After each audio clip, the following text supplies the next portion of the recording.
Schmello yellow, folks. I'm gonna keep this short. This is a highlight reel of BDD's best plays in the League of Legends Worlds Finals. I felt like he was the MVP of the entire event. He did absolutely everything he could to carry his entire team on his back. And I think it's a shame that he's kind of gotten overshadowed by other players. So this is a dedication to him.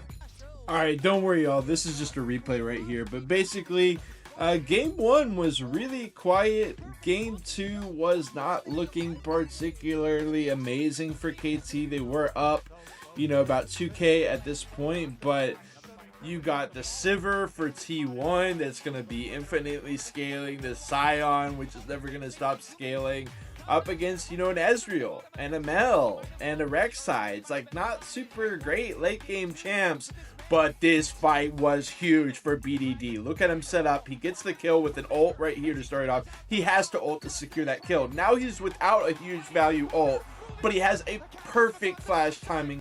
Not only does he soak the Jarvan ult for the team, but he also flashes the Scion ult, and he's also dishing out so many double snares and AoE damage with basically all of his abilities. He's always hitting 2 or more people with basically all of his Qs and his Es. It was a huge tide turner, not just for the fight, but also as a game as a whole. As you can see, the gold gap gets basically doubled, and BDD goes from a meager 4-3-3 scoreline to a very bombastic 8-3-3.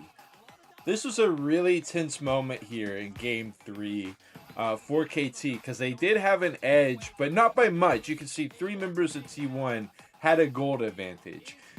In fact, the gold advantage itself was like 200 gold. So this was like a very dangerous moment for KT to be going for the Baron play. But watch BDD on Syndra. Doran's fishing around. He's ready to get out with his E, but he gets stopped by the QE combo of BDD's Syndra. Where you going? Get over here. T1 immediately tries to run away, but they can't, and they're already 4v5. Now Gumayushi's dead, and they even convert this into a Baron after. And this was, keep in mind, a 200 gold lead. So basically, that catch from BDD secured the entire game here for KT. And they did go on to win this match and put T1's back against the wall at 1-2 down. And we go into game 4. Up next is another play that was really only made possible by the patience and watchful eye of BDD. For the initial part of this team fight is extremely sheepish, just kind of getting zoned out by T1. They're able to take the dragon, and it looks like T1's going to be able to just walk away from this. But Doran makes a very strong and bold decision to flash ult into the enemy, and BDD takes perfect capitalization on this with a flash ult of his own, which is much more effective than Doran's ult could have ever hoped to be, getting multiple stuns, plenty of damage, completely able to shift the tide of the fight. T1 is able to get out with a couple of their lives, but BDD was the major difference maker here. Fast forward a couple minutes and we are back to square one with another dragon fight looking pretty identical, but the way it plays out is quite a bit different. This time KT doesn't get pinched up top and they're able to move into the dragon pit, but there's Doran going for the barrel. Ult comes out, but BDD is just kind of hanging around, making sure they get the objective. They actually get outsmited by Owner, but he's able to kill Owner as a result. Has a beautiful flash ult right here, which does manage to stun Gumayusi as well, which makes it so that Cuz does not get killed and the Renata rebirth doesn't happen. So I thought that was an absolutely insane play from BDD. You don't even hear that much of a reaction from the audience when he does it. But audience reaction aside, this was a massive play that secured some very unconfirmed kills for KT. For the final clip, this might surprise some people that I've included this one. It's definitely not a super flashy clip. Actually, it kind of is, honestly, but it's just like, I just found this clip was crazy. We're in game 5 here. The stakes have never been higher, and BDD is playing a scaling champ Smolder. You would expect to want to play safe here in this situation, but what he does is he completely flips the script. Right now, it looks like Faker's about to back and everything is chill, but that's not the case at all.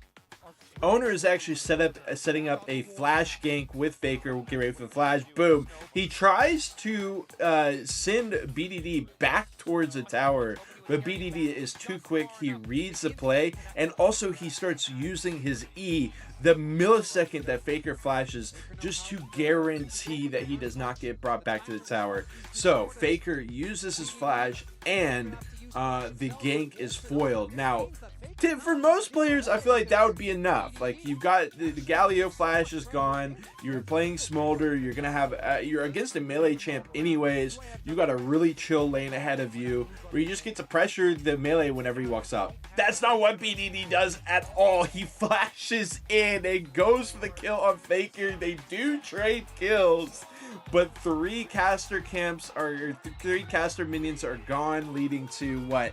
15 CS advantage here for BDD. Oh! He needs some milk. Some of y'all are going to be unimpressed by this play.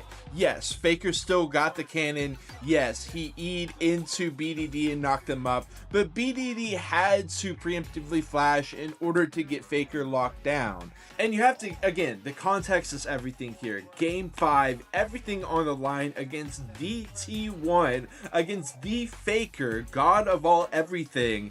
And BDD is going to flash into him with his Smolder under tower and go for a dive 4 minutes into the game.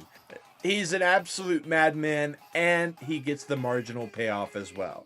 Not gonna lie, y'all, these plays blew my mind, especially that last one. I'm still reeling from that one.